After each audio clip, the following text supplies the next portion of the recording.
Sebagai teman harus menegur, mengangkat dengan kasih begitu, dan itu yang saya dapat dari Pak Albert dan juga Pak Andre. Mungkin itu. Saya berterima kasih lah untuk kedua sahabat saya ini dan juga tentunya untuk Tanpa Ragi. Mungkin itu saja dari saya. Pelukan.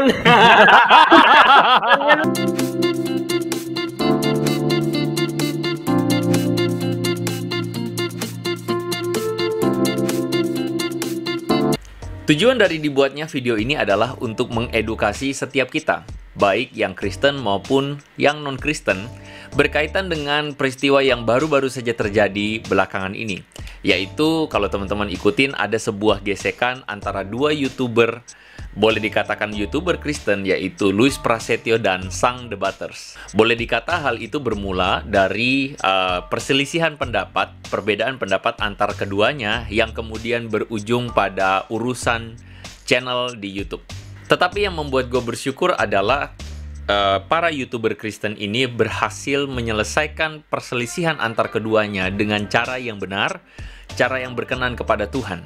Mungkin buat sebagian teman-teman yang mengikuti channel keduanya menyadari bahwa gesekan keduanya itu cukup tajam. Tetapi syukur pada Tuhan karena hal tersebut tidak berakhir di sana. Perselisihan tidak hanya berakhir pada perselisihan sehingga retaknya hubungan keduanya, tetapi kita bersyukur karena keduanya berhasil menyelesaikan dengan cara yang berkenan pada Tuhan dan cara yang menggambarkan karakter Kristus di sana. Halo Pak. Halo Bro Luis. Ya. Kalau Bapak tadi cabut unyu-unyunya, saya cabut juga bebalersnya, Pak. Wah, terima kasih. Bebal kan artinya tidak bisa ditegur, tapi saya lihat Bapak ini sebenarnya bukan tidak bisa ditegur, ternyata bisa begitu loh. Dan saya rasa nggak cocok lah bebal saya cabut. Saya minta maaf sekali, Pak. Saya minta maaf sekali. Makanya saya bilang kalau saya lagi di YouTube kan dibuat situ Sang Debaters. Maka Sang Debater hanya minta maaf kalau salah ucap ayat. Ingat waktu itu kan saya minta maaf kepada Bro Luis kan, maaf, saya bilang maaf. Tetapi di luar itu, di Facebook, di apa, ya saya manusia biasa. Bahkan saya sering meminta maaf kepada orang, tetapi tidak di channel YouTube-nya. Kenapa tidak channel YouTube? Karena kan Sang Debaters judulnya. Nah, dan itu kemarin saya juga berpikir, kenapa saya jadi, menurut saya kejam juga loh. Kenapa? Saya tahu penggemar saya kan militan. Nah, inilah pelajaran bagi saya nggak bilang bagi Bro Luis, saya aja, saya nilai diri saya, bahwa saya harus sadar tidak semua orang bisa menerima apa yang kita lakukan. Disitulah saya sadar ya. Dan saya juga kan sudah minta maaf ya Bro Luis ya. Kita dua yang tahu bagaimana minta maaf ya. Penting kawan-kawan, saya sudah minta maaf. Jangan kalian kira saya tinggi hati, tidak. Kalau di Sang Debater, saya bilang saya seorang pendebat. Hanya minta maaf kalau salah ucap ayat kitab suci dan salah tafsir. Tetapi di luar itu, tanya Bro Luis, saya minta maaf kok. Ya kawan-kawan ya. Kami para YouTuber Kristen menyatakan bahwa kami tidak lebih dari manusia biasa. Tentu kami pun bisa melakukan segala kelalaian seperti layaknya manusia biasa. Dalam hal ini perbedaan pendapat bahkan perselisihan bisa saja terjadi di antara kami. Tetapi terima kasih kepada teman-teman yang juga mendoakan dan kami pun bisa menyelesaikan perkara ini dengan cara yang baik, dengan cara yang seharusnya orang Kristen lakukan sebagai pengikut Yesus. Oke, jadi begini. Yang pertama sebelumnya yang pertama saya mau bicara dulu. Dari tadi bahas tentang saya dengan Pak Rudi. Jadi sebenarnya di balik layar itu yang punya andil besar dalam rekonsiliasi saya dengan Pak Rudi itu sebenarnya Pak Albert, Pak Andre, dan juga Pak Tanpa Ragi ya sebenarnya. Tapi Pak Tanpa Ragi nggak ada. Karena saya gini loh. Ya, Pak Tanpa Ragi menolak. Dia menolak. Dia rendah hati. Cara mereka untuk menyelesaikan tuh baik. Di dalam Kristen itu konflik itu biasa dan nggak apa-apa. Kalau nggak ada konflik ya udah temenan sama batu, temenan sama pohon gitu. Iya kan, selalu ada konflik. Sekarang di rumah tangga juga suami istri pasti konflik.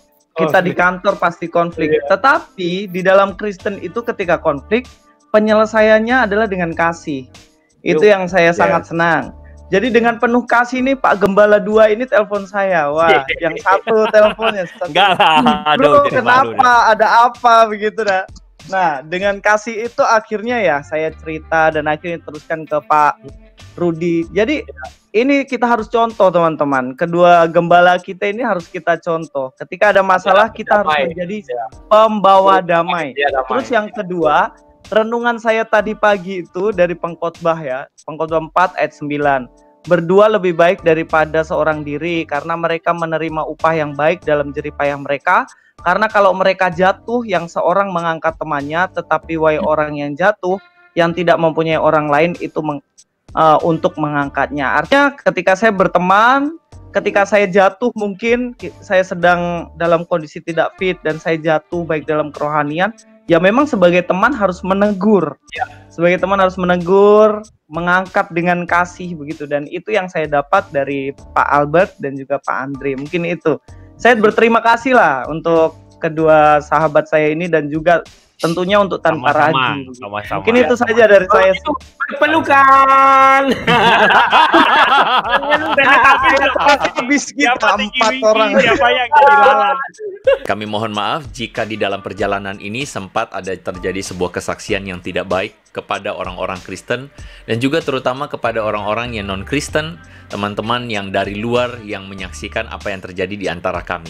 Gini, mungkin sedikit menanggapi ya, kita bisa melihat tidak bahwa sebenarnya para YouTuber ini kan manusia biasa. Tadi saya bilang, manusia biasa itu berarti bisa salah.